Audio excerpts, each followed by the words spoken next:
اعوذ باللہ من الشیطان الرجیم بسم اللہ الرحمن الرحیم السلام علیکم ورحمۃ اللہ وبرکاتہ۔ مجلس اتحاد المسلمین کے صدر معتمدین، اراکین مجلس اتحاد المسلمین، میری زدار ماں اور بہنوں، شہ نشین پر تشریف فرما مجلس اتحاد المسلمین کے قائد مقننہ و اراکین اسمبلی و اراکین قانون ساز کونسل،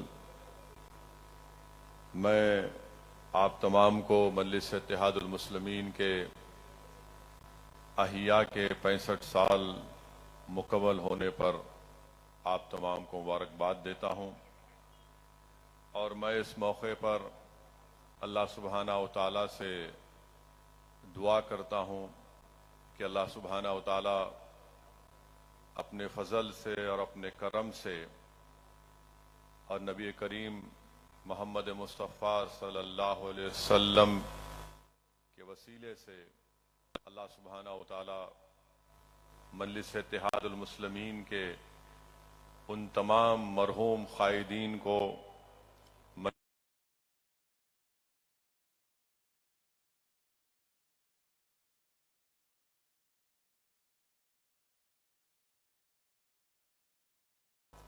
مجلس اتحاد المسلمین کے ان تمام مرحوم ووٹرز کو جنہوں نے اپنی زندگی میں مجلس اتحاد المسلمین کی مضبوطی کے لیے قربانیاں پیش کیں، میں اللہ سے دعا ہوں کہ اللہ سبحانہ و تعالی ان تمام مرحومین کی اللہ مغفرت فرمائے اور اللہ سبحانہ و تعالی ان کا نیک نام البدل ہم کو عطا بھی کرے۔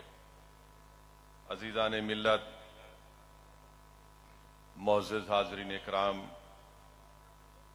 65 سال کا ایک لمبا سفر الحمدللہ مجلس اتحاد المسلمین نے مکمل کیا ہے، اور اگر آپ مجلس اتحاد المسلمین کی تاریخ کا مطالعہ کریں گے تو مجلس اتحاد المسلمین نے اپنے سیاسی سفر کو اور سیاسی سفر کا آغاز کیا اور ابھی بھی جاری ہے۔ یہ میرا ماننا ہے کہ ایثار، جذبات اور ایک فکر کو لے کر ہمارے بزرگوں نے اس سیاسی سفر کا آغاز کیا، اور یہی چیزیں ہیں کہ لوگ کہتے ہیں کہ مجلس جذبات سے کام لیتی ہے۔ یہ جذبات ہی تھے جنہوں نے ہم کو 65 سال کا سفر مکمل کروایا، یہ فکر ہی تھی جس نے ان تعلیمی اداروں کو اور اسپتالوں کو قائم کیا، یہ ہماری قربانیاں تھیں کہ ہم نے اپنا سب کچھ لٹایا تاکہ ہماری مرکز سیاسی کو ہم طاقتور بنا کر رکھیں۔ تو میرے عزیز دوستو اور مجلس اتحاد المسلمین کے تمام اراکین اور سپاہیوں سے میری اپیل ہے کہ ہم کو اپنے جذبات کو زندہ رکھنا ہے، ایثار کو جاری رکھنا ہے، اور ہماری جو فکر ہے ایک مظلوموں کے لیے، اس کو سامنے رکھ کر ہم کو آنے والے مستقبل کے چیلنجز کا سامنا کرنا پڑے گا۔ میرے عزیز دوستوں اور بزرگوں، آپ نے ایک تفصیلی تقریر قائد مقننہ اکبر الدین اویسی سے سنا، اس سے پہلے محترم احمد پاشا قادری صاحب نے بھی مختصر تقریر مگر اس میں بہت اہم نکات جناب احمد پاشا قادری صاحب نے اٹھائے ہیں۔ میری آپ تمام سے صرف یہی گزارش ہے کہ ہمارے لیے اب ایک چیلنج یہ ہے کہ ہم کیسے ہمارے ملک میں جس وطن عزیز کو ہم نے اپنے خون پسینے سے ہمارے بزرگوں نے انگریزوں کی 200 سال کی غلامی سے آزاد کروایا، جس وطن عزیز کو ہمارے بزرگوں نے ایک آئین دیا، سمویدھان دیا، اور ہمارے وطن عزیز کے آئین بنانے والے بزرگوں نے یہ خواب دیکھا تھا کہ ملک پارلیمانی جمہوریت پر چلے گا مگر اس میں شراکت داری کی بھی جمہوریت ہوگی۔ ہمارے عظیم بزرگوں نے خواب دیکھا تھا کہ ملک ایک طاقتور ملک بنے گا، اور طاقت کے معنی ہمارے بزرگوں نے صرف یہ نہیں کہا تھا کہ کوئی ایک وزیر اعظم بن جائے اور وہ پکار پکار کر کہے کہ میرا 56 انچ کا سینہ ہے۔ ہمارے بزرگوں نے خواب نہیں دیکھا تھا کہ کوئی ایک شخص طاقتور وزیر اعظم بن جائے اور اپنی ایک پارٹی کی طاقت کی بنیاد پر آئین کو کمزور کر دے، جمہوری اداروں کی بنیادوں کو ہلا کر رکھ دے۔ ہم کو اس بات کو سامنے رکھ کر کام کرنے کی ضرورت ہے کہ ہم کیسے ہمارے وطن عزیز کی جمہوریت کو مضبوط بنائیں، اور مجلس اتحاد المسلمین کی 65 سالہ سیاسی سفر کا سب سے بڑا اگر آپ نچوڑ دیکھیں گے وہ یہ ہے کہ ہم نے بھارت کی جمہوریت کو مضبوط کیا ہے۔ ہم نے لوگوں کے دلوں میں جمہوریت کے ذریعے اپنے مسائل کے حل اور اپنے مسائل کا حل تلاش کرنے کا طریقہ سکھایا ہے۔ ہم نے عوام کے دلوں میں اس بات کا پیغام پہنچایا ہے کہ تشدد سے جمہوریت کمزور ہوتی ہے اور اتحاد سے آپ کی آواز ایوانوں میں پہنچتی ہے۔ یہ 65 سال کا سفر اگر رہا ہے تو اس میں ہم نے متحدہ طور پر اپنے مسائل کو حل کیا، اتحاد کو مضبوط کیا۔ تو میری آپ سے گزارش ہے کہ ہم کو اپنے اتحاد کو اور مضبوط کرنا ہے، اور یقیناً اس سال تلنگانہ میں اسمبلی کے الیکشن ہے اور مجلس اتحاد المسلمین اس اسمبلی کے انتخابات میں حصہ لے گی۔ مجلس اتحاد المسلمین اپنی طاقت کو برقرار رکھے گی، اپنی طاقت میں اضافہ کرے گی، اور انشاءاللہ تعالی مجلس اتحاد المسلمین اور تلنگانہ کی عوام تلنگانہ میں بی جے پی کو شکست دے گی۔ اور مجھے یقین ہے کہ جو نفرت کا پیغام لے کر بی جے پی آگے بڑھ رہی ہے، تلنگانہ کی عوام اس کو مسترد کرے گی۔ مجھے یقین ہے کہ راجستھان میں جب اسمبلی کے انتخابات ہوں گے تو انشاءاللہ تعالی راجستھان کی عوام مجلس اتحاد المسلمین کو کامیاب کرے گی۔ ہم راجستھان کے اسمبلی کے انتخابات میں بھی حصہ لیں گے انشاءاللہ تعالی۔ اب ہم کرناٹکا کے اسمبلی کے انتخابات میں بھی حصہ لیں گے، اور آپ دیکھیں گے کہ انشاءاللہ ان قریب میں اعلان بھی ہوگا اس سلسلے میں۔ میری آپ تمام سے یہ اپیل ہے، گزارش ہے کہ آپ مجلس اتحاد المسلمین کی ان اسمبلی انتخابات میں کامیابی کے لیے دعا بھی فرمائیے۔ میرے عزیز دوستو، عزتدار اور ماں اور بہنوں، تلنگانہ میں بھارتیہ جنتا پارٹی کی طرف سے بہت سی باتیں بولی جا رہی ہیں، اور جتنی باتیں بولی جا رہی ہیں وہ صرف نفرت کی بنیاد پر۔ بھارتیہ جنتا پارٹی امید دلانے کا نام نہیں ہے، بھارتیہ جنتا پارٹی خوف دلانے کا کام کرتی ہے تلنگانہ میں۔ اسی لیے آئے دن کوئی نہ کوئی ایک بیان دیا جاتا ہے کہ ایسا کر دیں گے، فلاں کر دیں گے۔ میں تلنگانہ کی عوام سے یہ بتانا چاہوں گا کہ تلنگانہ ریاست جب سے بنی، تلنگانہ میں امن مضبوط ہوتا رہا، تلنگانہ میں فساد نہیں ہوا، بلکہ تلنگانہ میں ترقی ہوئی ہے۔ چاہے وہ سافٹ ویئر انڈسٹری ہو، چاہے وہ دوسرے انڈسٹریز ہوں، فارماسیوٹیکل کی انڈسٹریز ہوں، تلنگانہ کا جی ڈی پی، ریاستی جی ڈی پی ان ریاستوں سے بڑھ کر ہے جہاں پر بی جے پی اقتدار میں ہے۔ یقیناً تلنگانہ میں ایسے واقعات ہوئے ہیں جس پر ہم بھی شرمندہ ہیں اور ہم اس کی مذمت کرتے ہیں، چاہے وہ آلیر کا انکاؤنٹر ہو یا پھر پولیس کسٹڈی میں خدیر خان کی موت ہو میدک میں، ہم اس کی مذمت کرتے ہیں۔